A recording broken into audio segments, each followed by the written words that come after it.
What is up guys, Andy Forrest Theme Runner here, and today we're going to be comparing the Asics NOVABLAST version 1 to the NOVABLAST version 2.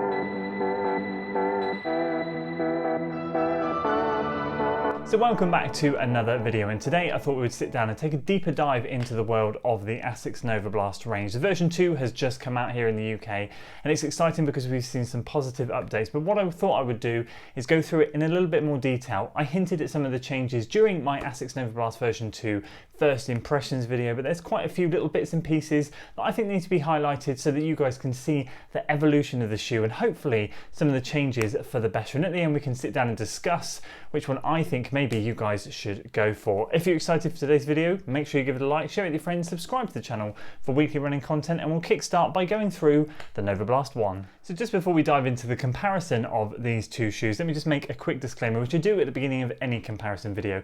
This is not a technical overview, this is more of a pros and cons, and in this particular situation, more of a this is what has changed between the two shoes. If you want more technical info on these shoes, feel free to head back onto the channel, search up NOVABLAST First Impressions or NOVABLAST V2 First Impressions. You'll find those videos with hopefully all the information you need. And what we'll do is, I've done so many videos on this shoe that we'll keep this short and sweet because I want to really focus on is a NOVABLAST 2 and show you where these changes have been made.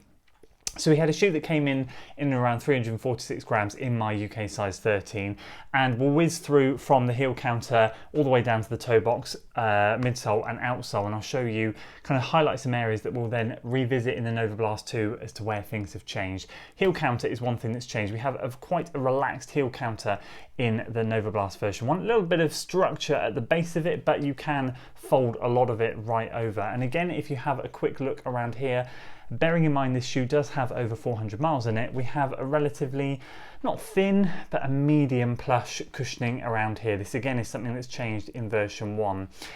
We have a tongue which is medium thickness. It's not paper thin, it's not super plush, it just sits perfectly in the middle. This is kind of, for me, the ideal width of tongue, depth of tongue I should say. A little bit of cushion but not too much. This tongue is not gusseted, so it's not attached to the medial and lateral sides by elastic or whatever else they might attach it with, whatever material they use.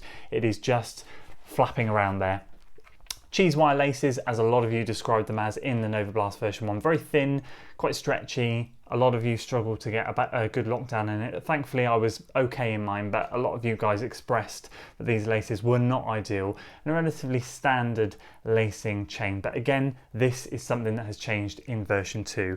We have a double engineered mesh upper, exactly the same as version 2, although a different pattern, which runs pretty much all the way around. You'll see on the top here, these holes, you can see the other layer of mesh underneath. Again, we'll revisit that shortly. Then we have a 10mm heel to toe drop, which has changed again in the NOVABLAST 2, and a massive slab of flight foam blast, the incredible midsole material that is used by Asics in these amazing shoes. And then finally we just have some AHA outsole rubber, very thin in the areas that they need. And as you can see, this AHA material is outsole rubber is absolutely incredible. 400 miles, and I'm going to be honest and say medium wear and tear. A lot of other shoes will be torn up at this point, but this thing is still holding up strong. So that is kind of the main points of V1. So let's now jump into version 2, and again we'll start with the heel counter, work our way down to the toe box area, midsole and outsole. Straight away, the main difference with this shoe is a much more rigid heel counter, and again there's a few tweaks around this area that have been put in place to hopefully provide a more stable ride. And something I've forgotten already in the NOVABLAST version 1 and the version 2 is the shape and the cuts in the midsole, which we'll talk about shortly. Again, slightly different design in the midsole here, same foam, different design to hopefully eliminate some instability. But as you can see, we have some plastic structure underneath this material here.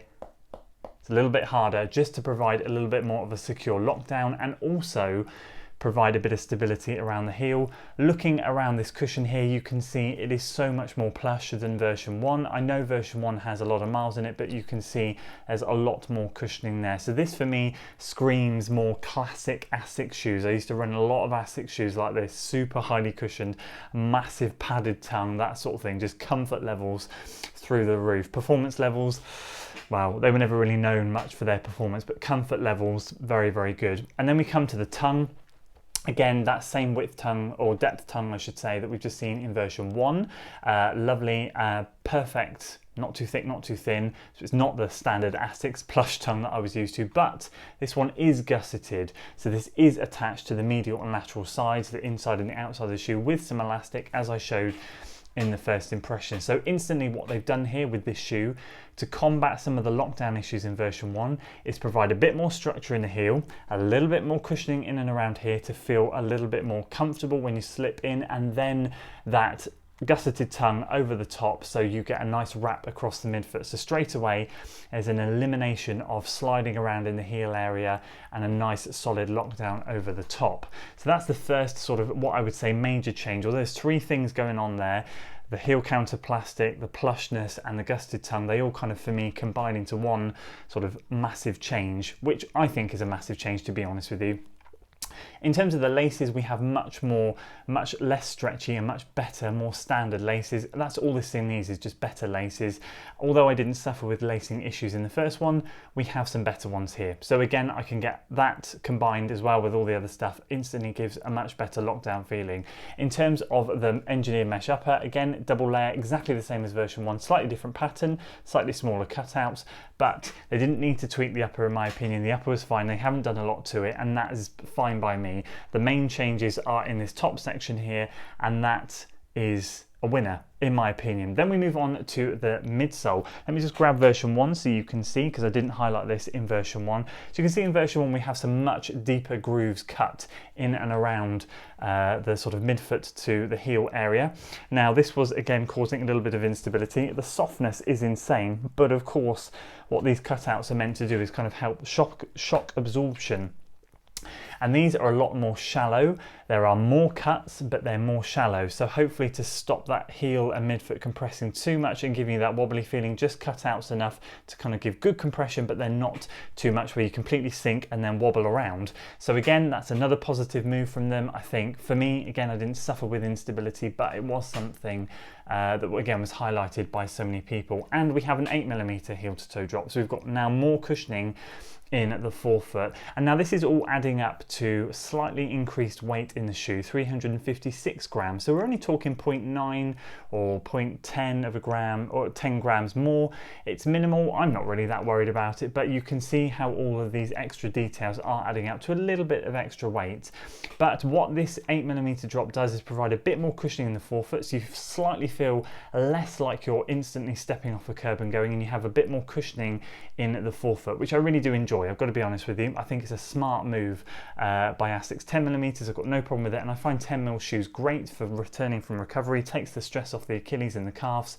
I use the NOVABLAST time and time again. But I often find that when I'm in my groove and in my stride, 6 to 8mm is more that sweet spot for me. And then on the outsole, absolutely no changes at all. Same AHA rubber. I expect to last an incredibly long time in exactly the same places. So those are the changes with version 2. So hopefully that's highlighted all of the changes between the two shoes, and hopefully a lot of you guys can see that these changes have been for the positive. One thing I feel like I should draw your attention to, and this is something that a few of you have mentioned in the comments of my first impressions video, and I have a hunch as to why I think it is like it is. A lot of you have said version 2 is not quite as bouncy as version 1, and I totally understand. I actually kind of get it. I wouldn't say it's more or less bouncy. I think what the difference is that 8 to 10mm drop change. I think with the 10mm drop, and I know it's only 2mm, but it does make the world of difference. My body's quite sensitive to 10mm drops. Like, I really notice, I feel like I'm stepping off a curb, and I kind of feel like you're naturally getting that propulsion straight away from a 10mm drop, because you're naturally pushed into an ankle lean.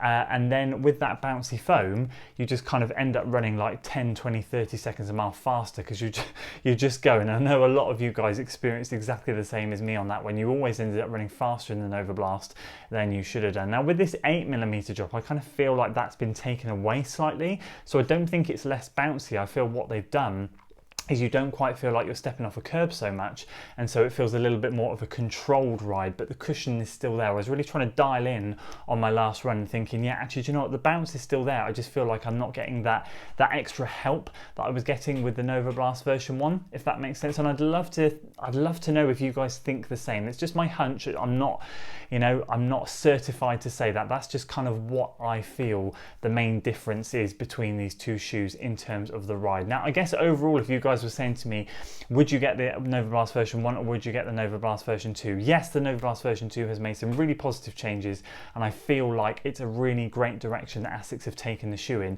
But I think if you can get the Nova Blast version 1 on a great discounts, which a lot of you are saying you can, then I'm going to be honest with you, I don't see why you should stock up on those as opposed to version 2. The differences in version 2 are great. But again, if you love the version 1, I kind of feel like you might as well stick with version 1. It's not like revolutionary changes in number 2, and you're not going to quite have that wow factor because you already had that from version 1. You're going to put version 2 on and you're going to go, yeah, they've done a good job. Or most of you will say that. Some of you won't like it, but a lot of you will go, yeah, they've done a good job.